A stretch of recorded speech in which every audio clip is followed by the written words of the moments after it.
natangaje ababoy ndabashira ku mavi gege bari bazi ko nasamye nazi gutereta gege blogs amachat zitangura gupostinga nanje ndafiringa mu rukundo ndafibinga ayaya olo everyday jewe nzomufollow she give me true love yeah, she my queen love oh love everyday jewe nzomufollow she give me true love she my queen love she call me papa she call me papa Nanjani yes my baby yes my baby she call me papa she call me papa Kwindirwa na shetani umenga yo bikazega muto kuri amaji 12 kumva umuririmbyi yahora kaze yogaruka muri game akavuga ati nani subire kuririmba umuririmbyi nde ntaworeka kumwaka umuririmbyi nde shetani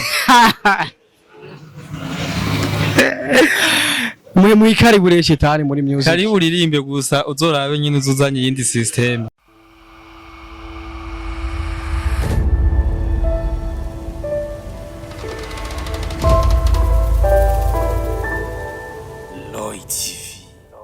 Oh yes, my people. Oh, my name is Radio. This is Lloyd TV in the place. You know what it is.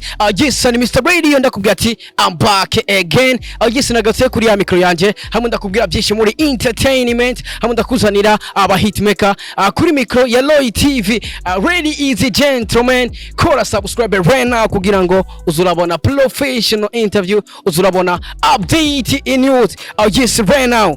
Ndi kumwe no hitmaker, ndi kumwe n'umuntu yakoze amateka menshi muri Buja Flavor, ndi kumwe n'umuntu ari karavuruga Buja Flavor abivanye na song yiwe shasha indirimbo yise yes ni indirimbo imeze fresh sana. Ndi kumwe n'umujene yambaye ishanete mu izosi, ndi kumwe n'umujene yambaye agapira kirabura, ndi kumwe n'umujene afise look ya fresh mu mushatsi. Brother, welcome bro. Thank you sir. Muzeneza. I am fit. Yeah. Ati I am fit. Bana bro. Useluki ya be bro. Thank you son. Bana congrats maniga. Abakuzi wa Lloyd TV ndibaza urona look yo mu mutwe ameze fresh sana. Ugiye kuraba mu izosi fresh sana. Ugiye kuraba ku myambarire. Kucha bacita icyangwe bro. Icyangwe. Bacita icyangwe mu Kinyarwanda. Urona yuko ari umujene yifunze fresh. Urona yuko ugiye kumukota nk'umuririmbyi. Amanota yose arayahabwa bro. Ndamukiza abakunzi ba Lloyd TV bro. Bakunzi ba Lloyd TV bite? Ati mumeze neza. Nibaza bazokwishura muri comment. Reka nibaza ko umeze fresh, waba uri mu Burundi, waba uri hanze y'igihugu, reka nibaza yuko umeze fresh sana, ariko utameze neza naho vuba cyane birahinduka. Sasa brother, turi kumwe n'umukomediye twinjira kuri comedy, turi kumwe n'umuraperi twinjira muri hip hop, turi kumwe n'umu R&B cha twinjira gute bro nk'umuririmbyi. Let's go bro.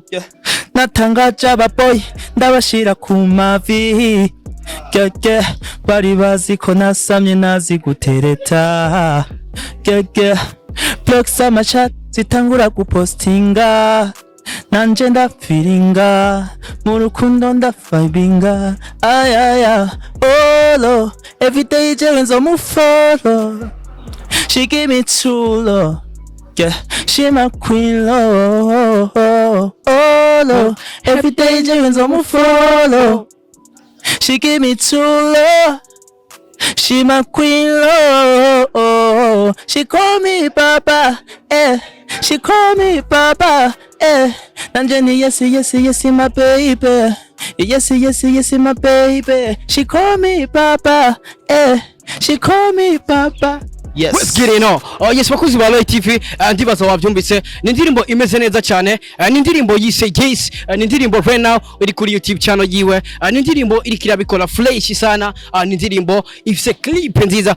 Bro, imbere ko tuja kuri indirimbo ya kwanza ndashaka kumbwire bro. Bega uno munsi ubona uhagaze gute muri music bro? mpagaze neza cyane kuko ubu tuvugana ndazi hari abamaze kubona song yanje kandi batari baki. Ubuze ati mpagaze neza cyane ubushatse kuvuga iki kugira ngo abariko badukurikirana right now batahura ati ameze fresh mu buryo bunobo mbega ubuze ati meze neza ku ruhande rwa music ubushatse kuvuga iki bro? Icambere gitumye mpagarara neza n'igikorwa nakoze. Ivyo vyonyine birahagije. Kabisa kuvuga ati je mfise song imeze fresh iriko yavuruga buja flavor ati bameze fresh ati ntari bimana fit man.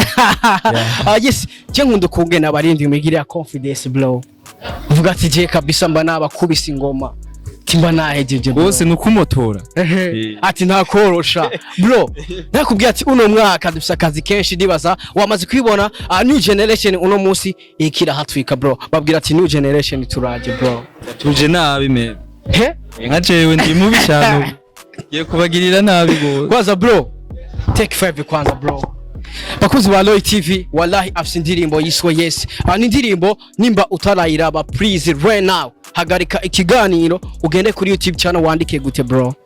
Yes by FitFaber. Yes by FitFaber. Yes ni indirimbo imeze fresh. Sasa brother areka twitire ku ndirimbo ya kwanza shasha mbega uri kurandika ijya ndirimbo warumva yuko ishobora kuvamwo bro? Ijya nayumva neza tu.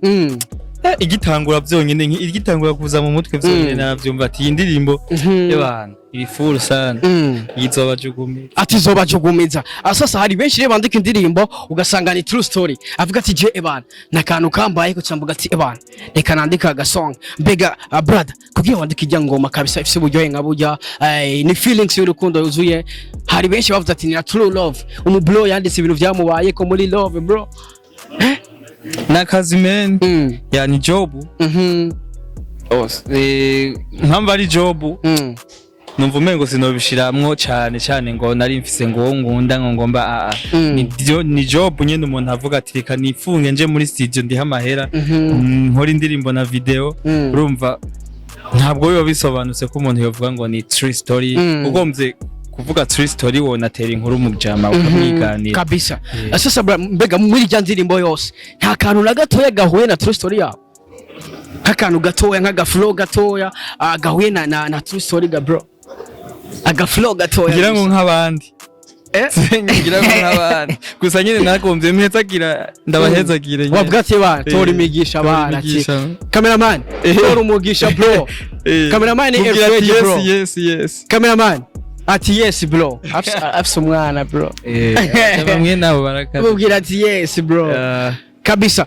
Brother ni indirimbo imaze gusohoka ni indirimbo iki yabikora neza fresh sana kuri YouTube channel yawe mu ma challenge agiye atandukanye abarindi benshi begewe batandukanye baranayipostinze turaza kubavuga amazina sibyo none ga bro kuko iyo umuntu yakoze neza irifo ko tumushimira imbere ya kamera kugira ngo amenye ati narakoze fresh mbega indirimbo rayisohoye wabonye yakiriwe gute bro ku ruhande rwawe nk'uwayiririmbye? Mbo nka jewe uko nari ndabizi siko vyagenze afite nari nzi ko song niyo nayisohora izokubita nyine izoshwanyaguza igisagara cyo izasohotse mu myaka yahera n'ubu iri mu ndirimbo zakunzwe cyane donc style n'ubugira irimbitse niyo mpamvu nari ndayizeye cyane mugabo ahantu nyene shikira no kuntu haba hari ibintu icuka kibi niko nabi haba hari abantu tutuloki dutadutwari two bro sinza ahantu bipfungi ati sinza ahantu bipfira bro. Sasa cameraman bipfira hega man kugira umuntu akubite songe nk'iyi bro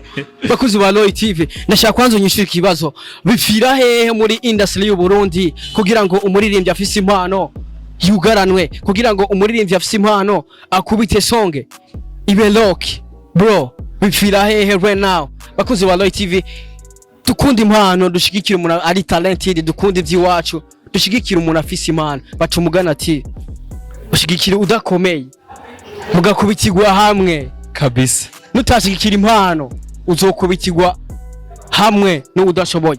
Sasa brother uvuze ati narakubise indirimbo ku ruhande rwanje nari nzi yuko izoshwanyaguza ariko uko nabiziga siko nabisanze. Sasa brother mbega nkutuntu duke umaze kubona twatumye indirimbo yawe idatera imbere nkuko uvyifuza ntutuhe bro kuko ndazi kugera kuri uno mwanya hari ivyo umaze kubona vyatumye indirimbo idatera imbere bro nimba ari kuba promoter nimba ari kuma radio nimba ari biravana tu bro. Boje nibaza ko atari inzigo bafise. Abajeje gushigikira mikro gatoya bro. Abajeje gushigikira umuziki ndundi. Cyangwa umuziki w'u Burundi nibaza ko atari inzigo bafise. Ngira ngo iyo bona rifise ibikorwa byinshi baba barayishigikiye nyene. Ariko nubu sindacegwa turacarindiriye. Ati sindacegwa turacarindiriye. Bega iziri nyuma yizi bro. Ibisasu ni fire. Nimbi cyane. Babwira ati bro. Mwana mwemera. Ntegezwa gupasura. Ntegeza kuba kubita. Bambwirire bro. Bwira abahetazi abantu bazi biyindirimba bro babwira. Nka mwavyemera dutegeza kumotora. Cameraman. Banka bemera ubu mujama ategerezwa gupasura bro because ari talented. Indirimbo yiwe kabisa. Indirimbo ifite amasanamu meza bro. Mbega kurande gwa video. Ninde yakoze ya clip gamuta. Kari amol. Mubwira ati congrats bro. Nsatse. Wowe cyane. Bro, kari amore ubawe gose. Bro, unaona? A salute bro. Nice kabisa. Congrats wamukore clip imeze neza. Mu gihe nawe yakuzaniye audio imeze neza uravuga ati nanjye sino gutasi bro irife ko ndagwa clip imeze neza. Ebana congrats brother. Sasa brother kurande gwa clip rero hari abantu bavuze yuko wiganye Chris Easy. Hari kumwe yatanguye bijya vyandiko wamenga ni Chris Easy. Bavuga ati bro ujama yarakubise copy Chris Easy from Rwanda. Babwira ntabwo ngomba kuvuga ngo umbwira abantu ngo bareke gukurikirana ivy'abandi ngo bava basubira ahubwo essentiel nuko ababishoboye gukurikirana umuntu ashoboye wadanje ni fresh sana kuko biragoye kwigana ikijuju cyo kwigana ikiragi urumva ati biragoye kwigana ikijuju canke ukigana ikiragi rero ubu bishoboye kwigana umuntu akaze sana aramwigana bigukundiye niyo abari ingabiranirenze gusa Jesse ntabwo bisa hari aho bihuriye na Chris Easy ahari ngira araba indirimbo yanje uko nanje nkaraba izibuko abandi baririmbyi nyene bandi hano turabanira imiziki mu Rwanda baradukurikirana cyane ndabizi kabisa na cyane tugarutse kuri ico nyene uvuze n'indirimbo yanovuga yuko nemeza neza yuko ijana kwijana ko ari indirimbo irikira bikola fresh mu gihugu cy'u Rwanda ugiye kurabona ama commentaire urabona yuko indirimbo kabisa mu Rwanda yamaze kuvuga ati bombora bro kabisa. Sasa indirimbo yako yakiriwe mu Rwanda fresh kubgawe nk'umuririmbyi w'umurundi mu gihe tubona yuko bari by'abanyarwanda n'abari by'abarundi bariko barashira hamwe nk'umuririmbyi kubona indirimbo yawe yakiriwe neza mu gihugu cy'u Rwanda wavyakiriye gute bro? Cena vyakiriye neza naryohewe kubera ni systeme turimwo isa nkaho mengo Satana agomba aduhuge n'abasubire mu muziki kuririmba mwijura ibintu biriko biraba navyo narimenyere mumyitege bakwite Satana muri amazwi yo 10 yafsa amazwi 10 langa cameraman Satana yafsa amazwi ngahe gama 12 man Satana aje kurimba kumega bariso umuziki w'u Rwanda n'Uburundi uri kuraja hamwe ivyo ni ibintu nta muntu yarabizi ko bizoba none uvuze Satana azoza kuririmba twitegere ko raboya yawe na Satana urya n'umusaza wa kera bro hagara fresh hapa ndashaka ubwira abakunzi bawe ati mwitegeko rabo yanje na Satana let's go kandi apana ego apana sikia kwanza bro muyitege basi apana ego ndashaka kuvuga ati abafana banje mwitegeko rabo yiwanje na Satana Chakini kumengo gisoundingana ahubwo andi fresh kuko Satana afite amajwi 12 ukonye na Satana uzosanga indirimbo yanyu ebana wari wese ayumvirije sound yibazo isangamwo je nibaza ega Satana impungu agendera hano kwisi n'ubuzanga turi kumwe n'icenge atawo muzi je muyitege kweri niwe yaza tugahuza ide ntangora tuzokora Satana korabo yawe na Satana tuyitege kuzi wa Light TV ndibaza wavyumvise mwitege indirimbo shasha y'umu bro na Satana gama turi mu kazi kwindirimbo na Satana umenga yo bikaze gamuta kuri amaji 12 kumva umuririmbyi yahora akaze yogaruka muri game akavuga ati nane subire kuririmba umuririmbyi nde ntaworeka kumwaka umuririmbyi nde Satana muri kari bure Satana muri music kari uririmbe gusa uzorabe nyine uzuzanye yindi system ko cyarahindutse cyane ndashaka kuvuga ati Satana kari umurinda si y'u Burundi kutinya kubivuga gamanye bivuga uko nyene oya ndashaka kuvuga ati Satana turaguhaye ikaze muri nk'abaririmbyi muri industry y'u Burundi. Uko munyatutse. Aha asuko kwatuza man. Kuko cetari mu baririmbyi urazi yuko nta muri ivyo mwamusumbya amajwi. Okay, reka rero dufate yuko bizoba nyene. Bizoba ngombwa niyo byaba ngombwa bizoba. Bitabayeho. Ne kutamuha ikaze bro. Kaze twayimuhaye. Tubandanye. Sasa brother, kwanza rero tukiringa brother, indirimbo yawe abantu benshi barakomeje kuvuga yuko ufite sound nziza bro. Yohana. Nanje ndavyumva uko. Yego kwi. Ati genda vyumva uko bana. Mbega ku ruhande rwawe basi sound yawe yumva gute? Jewe iyo kuririmba cyangwa kuvuga uko. Kuririmba. Je nanje mbona umengo ni nk'abandi. Nk'abandi niyo. Uba rero uwambaye ikirezi nabona ko kera bro. Ni nk'iyabandi n'abandi baririmba gusa ahubwo systeme yo kudandaza iyo sound niyo iri hasi cyane. Sasa acha nibaza ati mbega bro kuririmba byakujemo ryari kuko ugiye kuraba wumvise sound yawe umenga uri umuntu uzi music kuva kera bro. Cy'umuziki nawe tanguye nkiri umwana cyane cyane gose nkunda kuririmba buke buke kugeraho 2016 nja kura muri studio ndahabona ndatembera nyene ndabona uburyo je nari nzi nyene ko arantu nzosanga ibigoma byinshi ariko ibigoma nyene ibintu bimwe ariko sanga siko bimeze ibintu nyene bihe birahinduka kuko ico kurikije amaso nico ubona ico urondeje ubudahumeka urakibona ubu rero ni fresh nashitse muri studio ndazinanye n'aba producteurs batandukanye hano town ibintu ni sawa niyo mpamvu nkora n'ibintu nyene bimeze neza. Yeswa kuzi ba live TV mbaye ko one day injira muri stu byari so aterazi ko asanga ingoma nyinshi. Sasa brother mbega one day winjira muri studio umunsi wa mbere njira muri studio ikintu cyagutangaza cyatari vuga kabisa ebana nabonye akantu ari gamenda kawe ndavuga atakadiri ni so wala aka micro man akantu bashira ku munwa nkuko tangura kubegera ndaki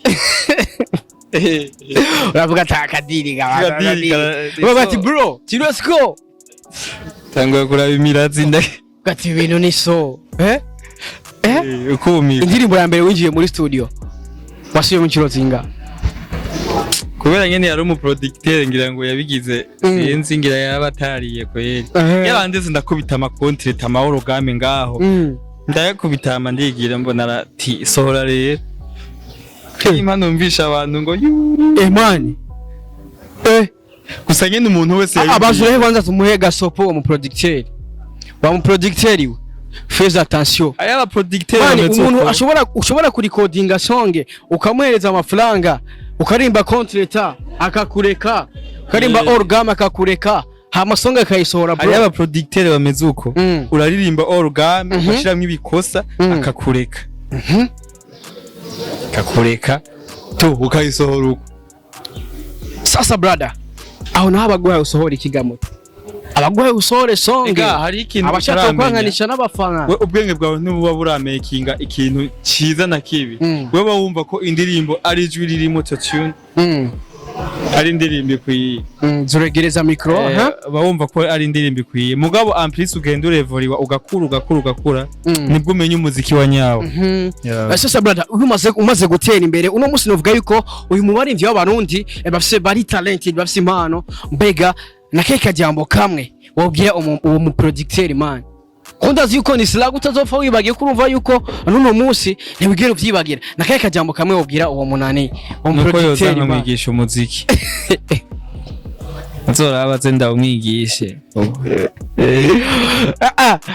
mani mwambie bro uzora bazenda kwigisha umuziki producteur we natanguriyeko kuko system ni so bacavuga ngo biramuroka babe ni ngo njyabiroka ni njyabiroka bamwe bavyita ngo ukwigishwa n'inzara ni wigishijwe n'inzara umutoto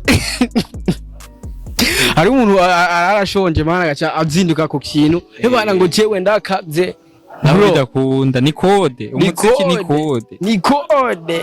Sasa abakuzi ba Live TV turi kumwe n'umuririmbyi navuga yuko ari karabikora neza muri industry umuririmbyi navuga yuko afise impano unyumvirize neza, umuririmbyi novuga yuko afise impano apana vya bindi vyo guha man, hari ibintu bahazikiririza bro. Hari abantu ngaha muri no industry usanga badashoboye ariko bakaguma bahatikiririza man, ariko ugasanga man umuririmbyi afise impano uno munsi ariko arashigwa inyuma bro. Man nk'umuririmbyi ufise impano ico kino kivuga piki bro. Bijya bavyita guhiga umuntu wa bro, tuvugisha ukuri kuko hari abaringi usanga ata mpano bafise ariko ugasanga barahabwa ama stage, barahabwa ama promotion agiye atandukanye, ariko ikintu kibabaje ugasanga umuririmbyi nk'uyu mujama afise impano wallahi ugasanga impano yiwe ikirazibigwa man. Ni ibintu bibabaje sana bro. Abantu bameze uko rero man, ndashaka kubaho butuma kandi atakurya umuntu wa bro. Gushigikira gushigikira umu artist atangabira nafise. Navuga ko ari nko guhiga inyama mu mata kuri gihore. Kuko ikinyoma ntikinyegezwa. Ntikinyegezwa, umwanya n'umwanya ashobora kuguta hasi kuko nta kintu officiel nyene yotanga. Nayo mafaranga ntaguseze. Bisiguye ko rero niyo ingabirano niyo ntipfa. Ikintu ukoze nyene ugishoboye tara amafaranga ntigipfa. Baza rero ko abantu boharabira cyane, abantu ba supporting abantu mwe nabo.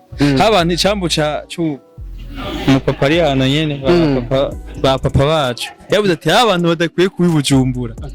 Sinzi ko mwakabonye kajya kandi abantu bakwiye baduge ruguru bave muri industry. Niba ubona umuziki duga n'amafaranga arimwo heba ati ubona nimba ubona atavyushoboye ureke nguri kukoresha amahera, nguri abamenyesha amakuru, nguri ngo promotion, nguri ngo abapromota ngo bagupostinge.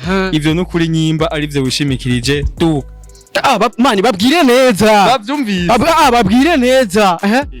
Niba uri hamahera umupromota bagupostinge, niba uri amahera umumenyesha amakuru ngo akuze, niba uja mu mabiro kuvugisha abantu ngo bagufashe mu muziki atangabirana ufise, duga wewe duga ruguru kugatumba. Nja turi mbayindi nivyanka gose mama zoduga, nivyanka gose mama zoduga, nivyanka gose mama zoduga nakare ndagukumbuye. Sasa bro, ndashaka kwanza ushimire bamwe mu barengi novuga yuko abamaze gupostinga indirimbo yawe, kuko harimo abarengi benshi berekanye urukundo ku ndirimbo yo mu brother. Ni indirimbo imeze neza cyane nkuko nguma ndabikubwira. Hari n'abaririmbyi batavyirengagije bavuze ati irivo ko dushigikira impano bro. Ndashaka ushimire abo barindi bro, unavuga amazina kuko iyo umuntu yakoze neza irivo ko tuje imbere ya kamera tukamushimira bro, niho nejo na hirya yejo azovuga ati gukora neza ni byiza cyane bro. Let's go. Narinzi yuko nzohita ndonka amatora, nkakurira mama wanje akamatera, none biranse jewe moyo wande mama. Narinzi yuko nzohita ndonka amatora, nkakurira mama wanje akamatera, none biranse jewe moyo wande. Simfise ubwoba So aka karirimbo vraiment ndakaririmbo ko Diwane ndakunda cyane. Diwane wubaho yaramfashije guposta song yanje, yarabwiye fresh nagiye cyane vraiment. Niyo mpano ndamuhaye ati chirako yo body na. Oh yes, congrats kabisa bro. D1 yarakwije umuyoni w'amavyozi ku ndirimbo yakobitanye na social media kuva mu gihugu cy'u Rwanda, indirimbo bise Body bro. Salute bro, big up sana ebana. Ndi muririmbyi ngomba gushimira ni Ben Flima boy. Flima boy. Salute. Barabona post yanje ya postinze nawe umva turiko turi muri bwa bumwe, turiko turafashanya by'ingufu cyane. Abandi baririmbyi bro ndabizi ko hari benshi, hari ba Masterland, hariho ba Masterland. Salute. Hariho benshi cyane abaririmbyi ngaha. Satbisa turamabafu n'amabuye kuva muri Empire Avenue de petit yango Satbino Satbi akajama kamwe kuri Satbi man. Nobody like you, nobody like you, nobody like you, nobody nobody. Sasa brother, wavuze ngo Satbi yagize neza. Bahuriye muri Buja FM arankorera akantu. Sinzi ko abyibuka cyangwa sinzi. Mugabo hajya bavuga ngo amaboko akorewe iciza. Niyo yakira umugisha muke kuyakoze iciza. We washobora kuba atavyitaye muga je narabibonye nko mu muziki ndabona umengo ni urukundo rwa danje. Satbi satura mabafe n'amabuye ebana big up sana kabisa Empire Avenue big up sana Kent P Kentura a big up sana ifako dushikira impano zo Burundi. Sasa brother uzati D1 yarakoze umuti bro, uririmba neza, D1 aririmba neza, twitega kantu mana gakorabo bro inshallah. Twitega gakorabo kameze fresh kabisa. Sasa aje cyane yumvira ati indirimbo yawe na D1 iyo sound yawe ihuye ni ya D1 cyogenda gutega moto cyo bibi cyane we. Hano dufise gahunda ndende. Dufise gahunda ndende. Ati dufise gahunda ndende. Ati nta kuborohereza bana. Nta numwanya wo gutora ibuye tuzoba. Nta mwanya wo gutora ibuye ngo mudutere. Nta mwanya wo kuborohereza bro. Sasa man ino industry kurimo imiziki kazega muti. Sasa dutanguye 2023 ku ngoma nkiziga bro. Basubiremo bumve bro. Let's go. Kakagoma kawe yes bro. Let's natangaje ababoy ndabashira ku mavi. Let's get it. Let's get it. Bari bazi ko nasamye ntazi gutereta. Ndabona mbaye ready. Rekana n'udutaye twaba boss ready. Gatumye na mamara. Shitiji kazandinda. Kankwiriza dose ubundi overdose. Every day kamuduka do. Yamanu do surprise. Nigera mbera busy.